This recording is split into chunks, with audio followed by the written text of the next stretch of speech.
ओम शांति। आज 30 जून 2023। आज की श्रीवाणी की मुख्य पंक्तियाँ हैं। मीठे बच्चे, इस पुरानी दुनिया पुराने मांडवे से अब दिल हटा लो। तुम्हें बाप के पास वापस जाना है, इसलिए घर को याद करो। इस पुरानी दुनिया पुराने मांडवे से दिल हटा लो। तुम्हें बाप के पास वापस जाना है, इसलिए घर को याद करो। प्रश्न है, अपनी अवस्था अच्छी बनाने के लिए किस बात का बहुत बहुत ध्यान रखना चाहिए? उत्तर है भोजन का। सेंसिबल बच्चे अपने हाथ से योग में रहकर भोजन बनाएंगे और खाएंगे। अगर कोई बाबा को याद कर प्रेम से बैठ भोजन बनाएं और खाएं तो अवस्था बहुत अच्छी हो सकती है। बाबा की याद में भोजन बनाएंगे तो बाबा भी वासना लेंगे। सर्विसेबल बच्चों को बहुत फुर्त बनना चाहिए। हर प्रकार की सेवा अपने हाथ से करनी है। गीत है, मुझको सहारा देने वाले दिल कहे तेरा शुक्रिया। ओम शांति। बच्चों प्रति बाप बैठ समझाते हैं। बच्चे जानते हैं हम आत्माएं परमपिता परमात्मा बाप से सुन रही हैं। आगे सत्संगों में तुम ऐसे नहीं समझते थे कि हम आत्माएं परमपिता परमात्मा से सुन रही हैं। यहाँ बच्चे बाप के और बाप बच्चों के सम्मुख हैं। बाप निराकार है और आत्मा भी निराकार है ना। कितने ढेर के ढेर बच्चे हैं, ये बाप बिगर और कोई कह न सके। जो बाप के सम्मुख ब्राह्मण ब्राह्मणियाँ हैं, उनको ही बाप बैठ समझाते हैं। तुम जानते हो इस समय सब पाप आत्माएं हैं। ये कोई पुण्य आत्माओं की दुनिया नहीं है। पुण्य आत्माओं की दुनिया सतयुग को कहा जाता है। अभी तुम बच्चों को बेहद का बाप राजयोग सिखला रहे हैं। अब बाप कहते हैं इस पुरानी दुनिया में देह सहित जो कुछ है उनको भूलना है, उनसे वैराग्य आना चाहिए। ये है बेहद का वैराग्य। तुमको कोई जंगल में नहीं जाना है, रहना गृहस्थ व्यवहार में है, परंतु इस पुरानी दुनिया से दिल नहीं लगानी है। ये कलयुग का मांडवा है। इस मांडवे में जब सतयुग था तो देवी देवताओं का राज्य था, उन्हों का पाठ बचता था। अब ये मांडवा पुराना हो गया है। पुण्य आत्माओं की दुनिया सतयुग को कहा जाता है। अभी तुम इन आँखों से जो कुछ देखते हो वह पुरानी चीज ही है। ये 84 जन्म पूरे करने हैं, तो इस पुरानी दुनिया से दिल नहीं लगानी है। दिल लगानी है नई दुनिया से, अर्थात स्वर्ग से, सतयुग से।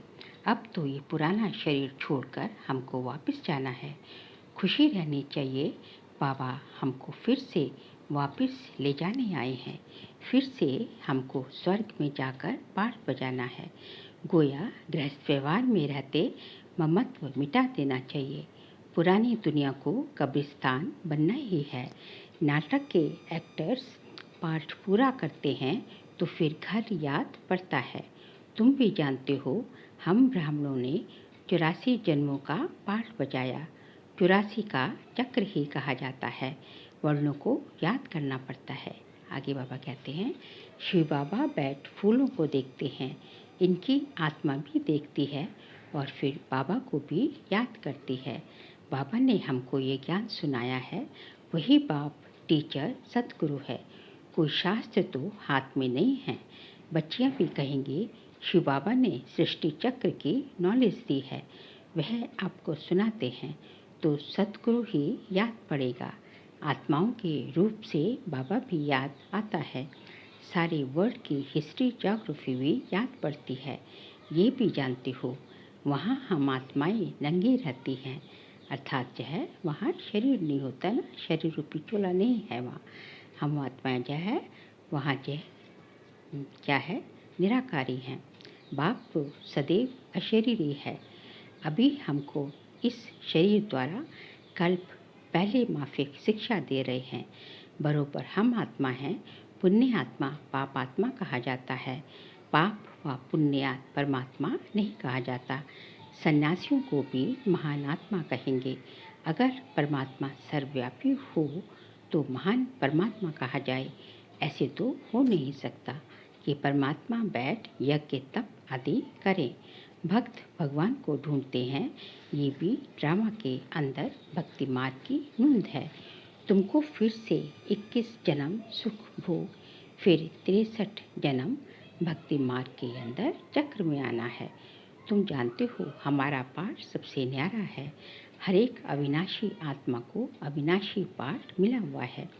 शरीर तो खत्म हो जाता है, आत्मा कहती है हमने 84 जन्म का पाठ बचाया, अभी हमको पाठ पूरा करके वस्त्र छोड़ना है, शरीर रूपी वस्त्र छोड़ना है। इसमें ममत्व नहीं रखना है। आत्मा ही सब कुछ करती है। आत्मा पढ़ती है, कहती है हमने इतना पढ़ा है इन ऑर्गन्स द्वारा। आत्मा इनसे निकल जाती है तो शरीर को मुर्दा कहा जाता है। आत्मा कहती है मैं अमर हूँ, तुम्हारी बुद्धि में अभी रहता है। बरोबर इस बेहद के ड्रामा में हमारा 84 जन्म का पाठ है। अनेक एक्टर्स भिन्न भिन्न धर्म के हैं। भारत की बड़ी भारी महिमा है। क्रिश्चियन लोगों को भी भारत के लिए रिगार्ड है। समझते हैं भारत ही प्राचीन है। उस समय क्रिश्चियन नहीं थे, परंतु वह सिर्फ कहने मात्र कह देते हैं कि भारत प्राचीन था, जानते नहीं हैं वहाँ तो देवी देवताओं का राज्य था, जिनको भगवती भगवान कहते हैं। गॉड कृष्णा नहीं, लॉर्ड कृष्णा कहते हैं। श्री कृष्ण के अथवा देवताओं के बहुत पुराने चित्र मांगते हैं, क्योंकि फिर भी सबके बड़े हैं ना देवी देवताएं। भारत की बड़ी महिमा है। गीता में अगर नाम ना बदलते तो सब जानते कि हम मनुष्य आत्माओं के बाप का ये भारत खंड जन्म स्थान है। शिव के मंदिर तो जहाँ तहाँ हैं। पतित पावन बाप पतित दुनिया में ही आकर सबको पावन बनाते हैं, तो ऊंच हुआ ना, महिमा भी होती है। शिवाय नमः। तुम मात पिता हम बालक तेरे, तुम ज्ञान के सागर हो, तुम्हारी गतमत न्यारी है, तुम्हारी महिमा अपरंपार है, परंतु फिर उनको भूल जाते हैं। इसलिए भारत की महिमा उड़ गई है। अब बच्चे बाहर विलायत में जाएंगे तो उनको समझाना है सब आत्माओं का बाप वह निराकार है। तुम गॉडफादर को पुकारते हो, परंतु वह कब आते हैं ये पता नहीं है। वह यूरोपवासी यादव भी जानते हैं। हमने ये जो मुसल बनवाए हैं, इनसे जरूर हम अपने कुल का विनाश करेंगे। महाभारत लड़ाई मशहूर है, सामने मौत खड़ा है। भारत प्राचीन है तो उसके मददगार भी बहुत बनते हैं। समझते हैं भारत बहुत धनवान था, इतना तो खजाना था जो बाद में मुसलमानों ने हीरे मणियाँ आदि ले जाकर कब्रों में लगाई है। बच्चे जानते हैं बरोबर भारत में देवी देवताओं का राज्य था। अभी हम फिर से वे राज्य ले रहे हैं। सिवाय योग बल के कोई विश्व का मालिक बन न सके। क्रिश्चियन लोग हैं एक ही धर्म के, फिर भी आपस में लड़कर अपने कुल का विनाश कर देते हैं। यादव कुल वाले मुस्लिमों द्वारा आपस में लड़ते हैं। ये जानते हैं कि बॉम्ब से सारी दुनिया ही उड़ जाएगी, हम राज्य कर नहीं सकेंगे। तुम जानते हो दो बंदर लड़ेंगे, मक्खन बीच में हमको मिल जाएगा। तुम पुरुषार्थ कर रहे हो। अब तुम बच्चों को इस पुरानी दुनिया से वैराग्य आना चाहिए, क्योंकि जानते हैं ये सब खत्म होने वाले हैं। याद एक बाप को करना है, कब्रिस्तान को क्या याद करना है। कब्रिस्तान खत्म हो फिर परिस्तान बनना है। कलयुग खत्म हो फिर सतयुग बनेगा। नहीं तो सतयुग में इसी ही भारत में हीरे जवाहरात की खामियां थी, अब तो सब खत्म हो गई हैं। बच्चों ने साक्षात्कार किया है कैसे विमानों में सोना आदि ले आते हैं। वह सृष्टि ही नहीं बन जाएगी। वहाँ कितने अच्छे अच्छे फल फूल होते हैं, हर चीज़ वहाँ अच्छी होती है। गंध करने व दुख देने वाली कोई चीज़ होती ही नहीं, इसलिए उसको स्वर्ग कहा जाता है। आगे बाबा ने कहा, तो अब एक ही साजन सब सजनियों को ले जाने आए हैं। शरीर तो सबके यहाँ खलास हो जाएंगे। ये होलिका आदि सब यहाँ के उत्सव हैं, परंतु उनके महत्व का यथार्थ किसी को पता नहीं। रक्षाबंधन का भी उत्सव है। रावण को जलाने का भी उत्सव है। बाबा ने समझाया है, सारी सृष्टि इस समय रावण का घर है। सब शोक वाटिका में हैं, कितने दुखी हैं, तो सबसे ममत्व मिटा देना चाहिए। अभी हम वापस घर जा रहे हैं, घर को ही याद करना है। सतयुग में जब शरीर बूढ़ा होगा तब समझेंगे, अब ये पुराना शरीर छोड़ नया लेते हैं। अभी तुम समझते हो हमको वापस जाना है, इसलिए देह अभिमान छोड़ना है। दुनिया इस बातों को नहीं जानती है। कह देते आत्मा सो परमात्मा, परमात्मा सो आत्मा। बाबा समझाते हैं ये झूठ है। अगर भक्ति भगवान है तो फिर भगवान को क्यों याद करते हो? पतित पावन तो एक निराकार बाप गया हुआ है। कहते हैं मुझे पतित दुनिया में ही आना पड़ता है, फिर इनको और तुम सब बच्चों को पावन बनाता हूँ। सारी दुनिया को पावन बनाकर वापस ले जाता हूँ। वहाँ परम धाम में सब आत्माएं पवित्र ही रहती हैं। फिर यहाँ सतो रजो तमो में पास कर अंत में पतित बन पड़ी हैं। ये है सबका अंतिम जन्म। लक्ष्मी नारायण भी अब अंतिम जन्म में हैं। पतित पावन एक ही बाप है। इस सृष्टि चक्र को समझना बहुत सहज है। माताएं भी इस गोले पर अच्छी रीति समझा सकती हैं। इसमें सिर्फ बुद्धि की समझ चाहिए। चित्र पर समझाना बहुत सहज है। बाप बिगर ये नॉलेज कोई समझा नहीं सकता और कोई पास ये चित्र है नहीं। इन चित्रों का बहुत बहुत मान होगा। बाबा कहते हैं जो पढ़े लिखे हैं उन्हों को ये झाड़ त्रिमूर्ति का चित्र भेजो, विलायत में भी भेज दो। इनसे फर्स्ट क्लास सर्विस हो सकती है। रूबरू जाकर समझा सकते हो। ये भी नॉलेज है ना। कॉलेजों में ये होनी चाहिए तो उन्हों को बेहद की हिस्ट्री ज्योग्राफी की नॉलेज मिले। जो ब्राह्मण कुल के होंगे उन्हों को तीर लग जाएगा। भिन्न भिन्न प्रकार के डायरेक्शन बाबा देते रहते हैं। बच्चों को कभी जोश आता है, फिर ठंडे सोडा वाटर हो जाते हैं। बड़ी बड़ी यूनिवर्सिटीज़ में ये चित्र दो। चित्र जाएंगे तब तो किसको तीर लगेगा ना। विलायत के बड़े बड़े आदमियों को भी फ्री दो। बेहद का बाप कहते हैं तुम फ्री दे सकते हो, परंतु ऐसे नहीं। ट्रॉम व बस में जो मिले उनको देते रहो। लायक भी देखना है। इनमें बड़ी अच्छी नॉलेज है। बड़े बड़े दुकानों पर भी दे सकते हैं। मेहनत करनी चाहिए ना। सर्विसेबल बच्चे सर्विस कर सकते हैं। हर एक की अपनी अपनी सर्विस है। माताओं को भी घर में सर्विस करनी है। चित्र उठाकर फिर प्यार से बैठ समझाओ।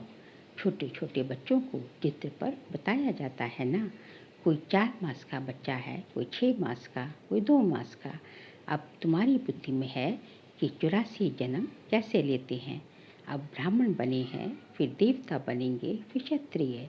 ऐसे ऐसे अपने से बातें करनी चाहिए। तुम पारलौकिक बाप से बातें करने वाले हो। ये है विचार सागर मंथन करना। जितनी सर्विस करेंगे उतना इजाफा मिलेगा। तुम गॉडली सर्विस पर हो। बाबा कहते हैं भलग्रस्त व्यवहार की संभाल करो। 8 घंटा इस सर्विस में लगाओ। तुमको बेहद का खजाना मिलता है। सारा दिन बुद्धि में ये सुदर्शन चक्र फिरना चाहिए। 84 का चक्र याद आना चाहिए। ये भूल क्यों जाते हो? जितना सिमरन करेंगे उतना बाप के गले का हार बनेंगे, फिर विष्णु के गले का हार बनेंगे। घड़ी घड़ी बच्चों को समझाया जाता है। वहाँ धारणा अच्छी होगी, यहाँ धारणा अच्छी होगी, क्योंकि यहाँ कोई मित्र संबंधी आदि तो है नहीं। बाबा मधुबन की बात कर रहे हैं। सर्विसेबल वह जो सारा दिन सर्विस में लगा रहे। बाबा की मुरली सुने, रिपीट करे, नोट करे। टीचर समझते हैं हमारे स्कूल से बहुत पास हो निकले तो गवर्नमेंट इजाफा देगी। तुम ब्राह्मणों को भी ऐसा रहना चाहिए। हम झुंड का झुंड अच्छा तैयार कर बाबा के पास ले जाएं। इसको कहेंगे सेंसिबल। अगर कोई मेहनत नहीं करते तो रिपोर्ट आती है। आराम तो हराम है। टीचर्स ऐसा फुर्त होना चाहिए जो 10 सेंटेंस संभाल सके, इधर उधर भागता रहे। 5-6 घंटा नींद काफ़ी है, बाकी मेहनत करनी चाहिए। अच्छे सेंसिबल बच्चे कोशिश कर भोजन भी अपने हाथ से बनाएंगे। बाबा को याद कर प्रेम से बैठ भोजन बनाएं और खाएं तो अवस्था बहुत अच्छी रहेगी। बाबा भी चाहते हैं अपने हाथ से बनाएं। बाबा को याद कर बनाएंगे तो बाबा को भी वासना मिलेगी। बाप की याद से बहुत अच्छी उन्नति होगी। सुदर्शन चक्र फिराते रहो। अच्छा, मीठे मीठे सिखलते बच्चों प्रति माता पिता बाप दादा का याद प्यार और गुड मॉर्निंग। रूहानी बाप की रूहानी बच्चों को नमस्ते। हम रूहानी बच्चों की रूहानी बाप दादा को नमस्ते नमस्ते नमस्ते। सार के लिए पॉइंट से अपने आप से व पारलौकिक बाप से बातें कर विचार सागर मंथन में बुद्धि को बिजी रखना है। स्वदर्शन चक्रधारी बनना है। अभी हम वापस घर जा रहे हैं। ये शोक वाटिका है, इससे ममत्व मिटा देना है। नई दुनिया से अपनी दिल लगानी है। आज का बाबा का वरदान है, दिलाराम बाप की याद द्वारा तीनों कालों को अच्छा बनाने वाले इच्छा मुक्त भव। दिलाराम बाप की याद द्वारा तीनों कालों को अच्छा बनाने वाले इच्छा मुक्त भव। जिन बच्चों की दिल में एक दिलाराम बाप की याद है, वह सदा वाह वाह के गीत गाते रहते हैं। उनके मन से स्वप्न में भी हाय शब्द नहीं निकल सकता, क्योंकि जो हुआ वह भी वहाँ, जो हो रहा है वह भी वहाँ, और जो होना है वह भी वहाँ। तीनों ही काल वह हैं, अर्थात अच्छे थे अच्छा है। जहाँ सब अच्छा है वहाँ कोई इच्छा उत्पन्न नहीं हो सकती, क्योंकि अच्छा तब कहेंगे जब सब प्राप्तियाँ हैं। प्राप्ति संपन्न बनना ही इच्छा मुक्त बनना है। स्लोगन है, संस्कारों को ऐसा शीतल बना लो जो जोश व रोग के संस्कार इमर्ज ही ना हो। संस्कारों को ऐसा शीतल बना लो जो जोश व रूप के संस्कार इमर्ज ही ना हो। बाबा कहते हैं कि आप अपने संस्कारों को जो है इतना शीतल बना लो कि उसका आपके अंदर जो है क्रोध का अंश भी ना हो, और क्रोध का अंश जो है जोश व रूप के रूप में आता है। तो जब आपके संस्कार इतने शीतल बन जाएंगे तो जोश रोग कोई भी जाए किसी का भी अंश नहीं रहेगा, किसी के भी संस्कार बिल्कुल ही इमर्ज नहीं हो सकेंगे। अच्छा, ओम शांति।